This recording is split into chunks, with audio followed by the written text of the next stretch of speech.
Hello everyone. मैं आशा करता हूँ कि आप सभी स्वस्थ होंगे, अपनी पढ़ाई को लेकर पूरी तरह से फोकस्ड होंगे। तो आज हम आईएएस के जीएस पेपर 2 के बारे में पूरी तरह से संविधान के बारे में डिस्कशन करेंगे। उच्च विधि ही संविधान है जिसका उल्लेख आर्टिकल 32 में किया गया है। सरकार के विभिन्न अंगों की शक्तियों का उल्लेख किया जाता है। संविधान में नागरिकों और सरकार के बीच संबंधों का भी निर्धारण किया जाता है। इसलिए संविधान में नागरिकों को मौलिक अधिकार दिए गए हैं किया जाता है जिससे व्यक्ति की स्वतंत्रता का संरक्षण हो सके। संविधानवाद के द्वारा विधि के शासन की स्थापना की जाती है क्योंकि शक्ति का शासन से शक्ति का दुरुपयोग संभव है। संविधानवाद एक लोकतांत्रिक सरकार का प्रावधान करता है, इसलिए संविधान की सर्वोच्चता होती है।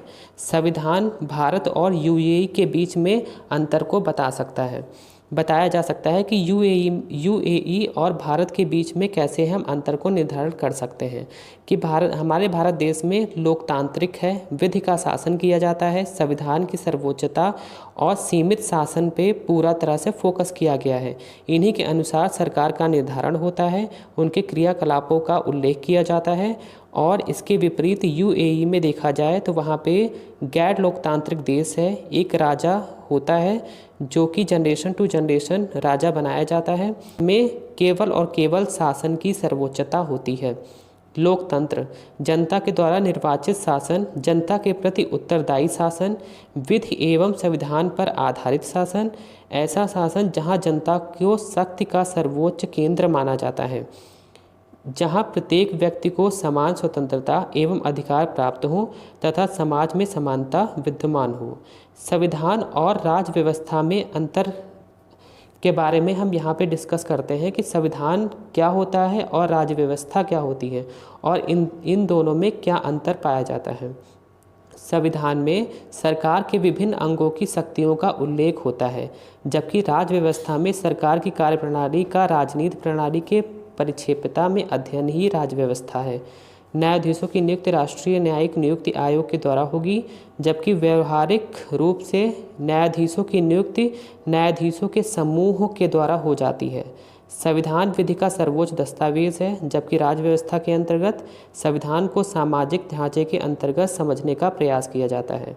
संविधान में विधि का उल्लेख होता है, आर्थिक प्रणाली का विवरण नहीं उल्लेखित किया गया है, जबकि 1991 में राज्य व्यवस्था में उदारीकरण एवं निजीकरण की नीति अपनाई गई।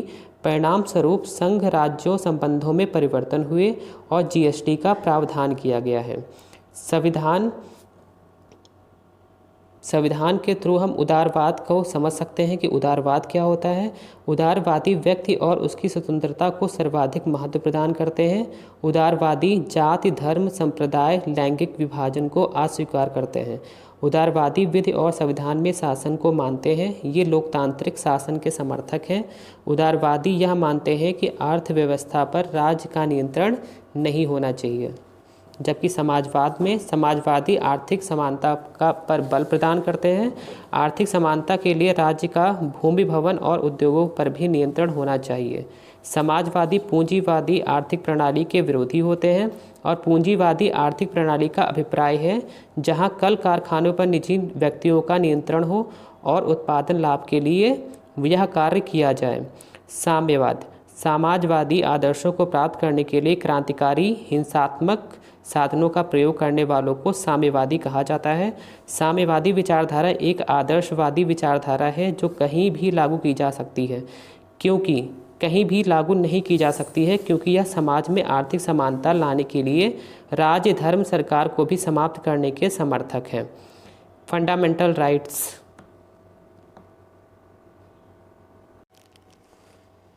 मौलिक अधिकार आखिर मौलिक क्यों है, इसके बारे में डिस्कशन करते हैं कि मौलिक अधिकार मौलिक क्यों बनाए गए हैं। यह राज्य के विरुद्ध प्राप्त होता है, जैसे संघ सरकार, संसद, राज्य सरकार, राज्य विधानसभा, नगर पालिका, पंचायतें, अन्य प्राधिकारी जैसे दिल्ली विश्वविद्यालय, प्रशासन का कैसा है, वेतन कैसी मिलती है, शिक्षा कैसे दे रहे हैं, एम्स।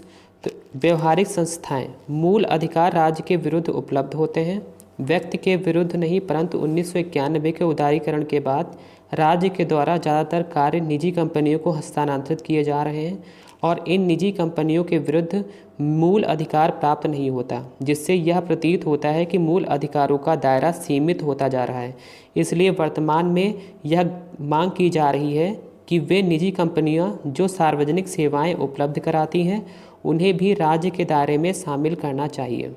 मूल अधिकार का अतिक्रमण यदि राज्य के द्वारा किया जाए तो न्यायालय इसे असंवैधानिक घोषित कर देगा, जिसका प्रावधान मूल अधिकारों के अध्याय अनुच्छेद 13 के भाग 2 में किया जाता है। मूल अधिकारों के उल्लंघन के बाद व्यक्ति को सीधे उच्चतम न्यायालय में पहुंचकर अपने अधिकारों की रक्षा का प्रावधान किया गया है, जिसका वर्णन अनुच्छेद 32 में किया गया है, जिसे संवैधानिक उपचारों का अधिकार भी कहा जाता है। राइट ऑफ कॉन्स्टिट्यूशनल रेमेडीज, बंदी प्रत्यक्षीकरण, इसका शाब्दिक अभिप्राय है अपना शरीर प्राप्त करना। इसके अंतर्गत उच्चतम न्यायालय असंवैधानिक रूप में बंदी बनाए गए किसी भी व्यक्ति को रिहा करने का आदेश देता है। बंदी प्रत्यक्षीकरण निजी व्यक्तियों के विरुद्ध भी उपलब्ध होता है। न्यायालय के द्वारा दंडित व्यक्तियों के लिए तथा निवारक नज़रबंदी में बंदी बनाए गए लोगों के लिए यह उपचार उपलब्ध नहीं होगा। परमादेश, उच्चतम न्यायालय के द्वारा अपने कनिष्ठ अधिकारियों, राज्य में कार्य करने वाले अधिकारियों के विरुद्ध आदेश दिया जाता है। यह आदेश केवल सरकारी पद पर बैठे व्यक्ति को दिया जाएगा, किसी निजी व्यक्ति को नहीं दिया जाएगा, क्योंकि सरकारी पद पर बैठे व्यक्ति से किसी सार्वजनिक कार्य के करने की अपेक्षा है। निजी व्यक्तियों के अलावा दो संवैधानिक पदाधिकारियों के विरुद्ध परमादेश का प्रयोग नहीं किया जा सकता, राष्ट्रपति और राज्यपाल। अधिकार प्रच्छा, यदि राज्य के किसी भी पद पर व्यक्ति के द्वारा असंवैधानिक या अवैधानिक रूप से नियंत्रण या नियंत्रित किया गया है तो उच्चतम न्यायालय द्वारा उससे पूछा जा सकता है कि वह किस हैसियत से इस पद पर कायम है। उच्चतम न्यायालय किसी निजी पद पर बैठे व्यक्ति से यह नहीं पूछ सकता उससे यह पद क्यों धारण किया है।